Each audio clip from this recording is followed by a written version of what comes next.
অতিরিক্ত ভ্যাট প্রত্যাহার, দ্রব্যমূল্যের ঊর্ধ্বগতি রোধ সহ টিসিবির কার্ড পুনরায় চালুর দাবিতে কিন্তু বিক্ষোভ মিছিল এবং সমাবেশের আয়োজন করেছে খেলাফত মজলিসের সহযোগী সংগঠন শ্রমিক মজলিস। আর ঢাকা মহানগর উত্তরের যে নেতাকর্মীরা রয়েছেন দলটির, তারা কিন্তু আজকে এই যে বিক্ষোভ মিছিলটির উদ্যোগ নিয়েছেন। অর্থাৎ শুক্রবার বাদ জুম্মা বাইতুল মোকাররমের উত্তর গেটে সংক্ষিপ্ত সমাবেশ শেষে একটি বিক্ষোভ মিছিল নিয়ে তারা আসলে এগিয়ে যাচ্ছেন। এখন এই বিক্ষোভ মিছিলটি শুরু করার আগে কিন্তু তারা আসলে সংক্ষিপ্ত যে সমাবেশ করছেন, সমাবেশে বক্তারা বারবারই একটি হুঁশিয়ারি দিয়েছেন যে উপদেষ্টা পরিষদে যারা রয়েছেন তারা যে ভ্যাট বৃদ্ধির যে সিদ্ধান্ত নিয়েছেন সেটি আসলে একটি ভুল সিদ্ধান্ত এবং মানুষের উপরে এই সিদ্ধান্তের যে বিরূপ প্রতিক্রিয়া সেটি কিন্তু পড়তে শুরু করেছে বলে তারা আসলে জানাচ্ছিলেন। এবং তারা বলছিলেন যে এই যে ভ্যাট অতিরিক্ত ভ্যাট আরোপ, সেই ভ্যাট আরোপের ফলাফলে যে মানুষের যে দ্রব্যমূল্যের ঊর্ধ্বগতি আরও বেড়ে গেছে এবং সেটির কারণে কিন্তু নাভিশ্বাস করার একটি পরিস্থিতি তৈরি হয়েছে, সৃষ্টি হয়েছে, সেই অভিযোগও কিন্তু আসলে তারা এনেছেন। এবং তারা একটি হুঁশিয়ারও আসলে উপদেষ্টা পরিষদকে দিয়েছেন যে এই যে দ্রব্যমূল্যের যে ঊর্ধ্বগতি সেটি যদি রোধ না করতে পারে তাহলে তাদেরকে ক্ষমতা থেকে সরে যাওয়ারও একটি হুঙ্কার আসলে তারা দিয়েছেন।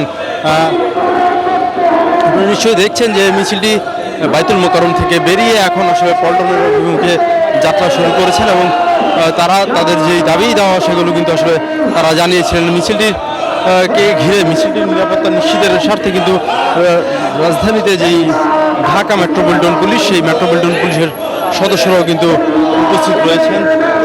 মিছিলটিকে নিরাপত্তা দিচ্ছেন ঢাকা মেট্রোপলিটন পুলিশের সদস্যরা। শ্রমিক মজলিসের যে কেন্দ্রীয় কমিটির নেতারা তারাও কিন্তু বারবার তাদের কথাতেও কিন্তু উঠে এসেছে যে আসলে ভ্যাট প্রত্যাহার এবং টিসিবির কার্ডের নিয়ে যেই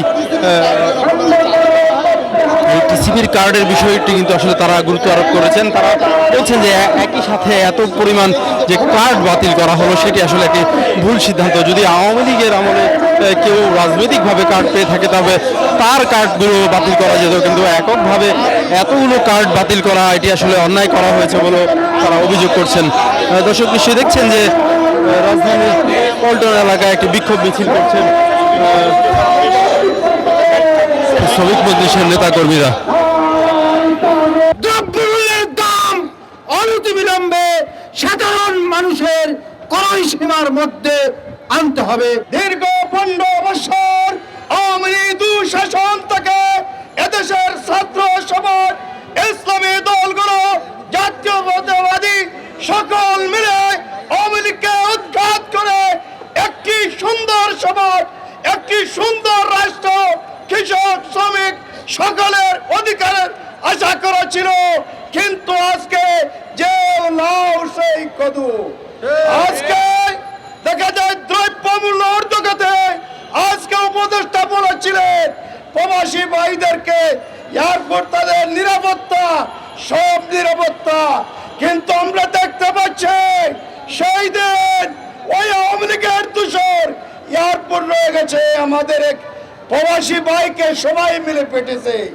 আমরা আজকে শ্রমিক মানুষের এই বিক্ষোভ পরবর্তী বক্তব্য বলতে যাচ্ছে, সকল ধরনের অন্যায়, সকল ধরনের জুলুম, দ্রব্যমূল্য মানুষের ক্রয় ক্ষমতার ভিতরে যদি না হরা হয় তাহলে যেমনি ভাবে ফ্যাসিবাদ উৎখাত হয়েছে তেমনি ভাবে যারা সুন্দর সুন্দর বলে দিচ্ছেন বাংলার জনগণ আপনাদেরকে ক্ষমতা রাখতে দিবে না। প্রয়োজনীয় দ্রব্যমূল্যের বৃদ্ধিকে নিয়ন্ত্রণ করতে হবে। নিয়ন্ত্রণ করতে যদি উপদেষ্টারা না পারেন তাহলে ক্ষমতা ছেড়ে চলে যান। আপনাদেরকে আমরা ক্ষমতায় দেখতে চাই না। প্রতি বছর সরকারি আমলাদের যে হারে বেতন ভাতা বাড়ছে, এদেশের সাধারণ মানুষকে শোষণ করে ভ্যাট আর করের নামে তা আদায় করে তাদের সুবিধা পাওয়ানোর জন্যই কি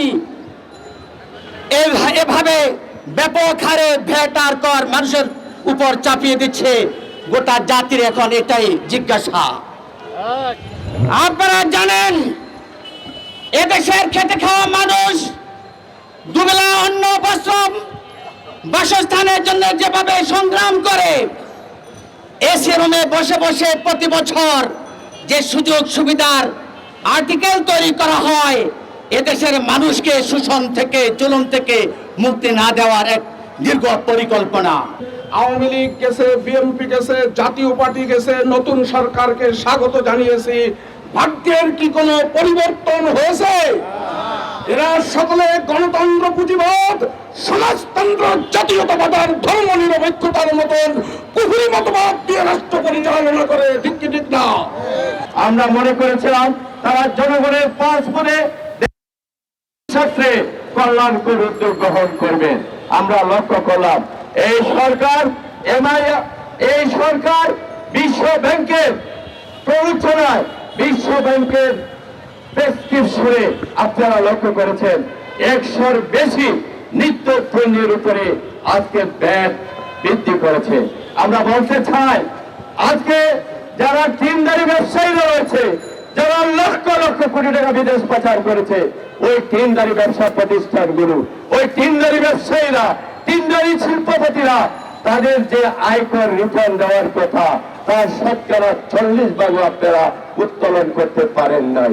সুতরাং করার উপর মরার গাছ চালিয়ে এদেশের 18 কোটি মানুষের নাবিশ্বাস উঠানোর জন্য এই সংগ্রাম যুদ্ধ হয় নাই।